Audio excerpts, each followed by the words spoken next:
Anyone who has been told that they have a chemical imbalance in their brain, because I was told that I had a chemical imbalance in my brain. I had already told the doctors that, what, I'm struggling to cope. I'm struggling to live. I can't cope with my daily activities.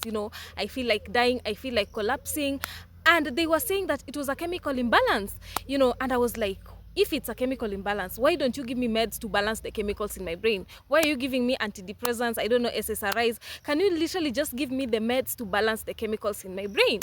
And that already proved to me that it was not a chemical imbalance. There is no scientific proof to prove that really this is a chemical imbalance. Then if it was a chemical imbalance, I don't think I would have been recovered, because the chemicals have been pumping all the time in my body, and I'll be having the physical symptoms, the intrusive thoughts, the panic attacks, the painful emotions. But I don't have any of those.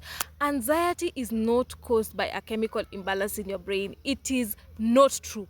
It is not true. And if you've been given, and that's why you find that most people end up in hospitals, they're being given meds that they don't need. They're being given blood pressure meds. They're being given antidepressants like I was given. They're being given SSRIs, and they are getting themselves into the journey of meds because they literally don't understand, because they have been fed with the notion that it's a chemical imbalance in their brain. You don't have any chemical imbalance in your brain. Anxiety is a bad habit of worrying, overthinking, overanalyzing, wanting things to go the perfect way that you want it, solving things, arguing. The second fear, anxiety is a bad routine. It's a bad habit. It's not a chemical imbalance in your brain. If it was a chemical imbalance, then they would have given you meds to literally balance the chemicals in your head. If you learn the principles of anxiety recovery and apply them, you'll be able to get your life back. And that will prove to you that all along it was not a chemical imbalance.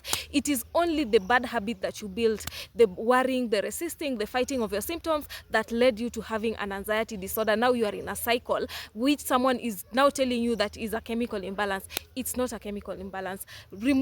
Put down the notion that anxiety is a chemical imbalance. It's just a bad habit that you can reverse if you understand how anxiety works and apply the principles of anxiety recovery. You'll be able to get your life back, and you'll look back and ask yourself, chemical imbalance, how? And I'm literally improving. I'm literally, you are getting your life back with practicing the correct principles of anxiety recovery. So if you have been told that anxiety is a chemical imbalance in your brain, it's not true.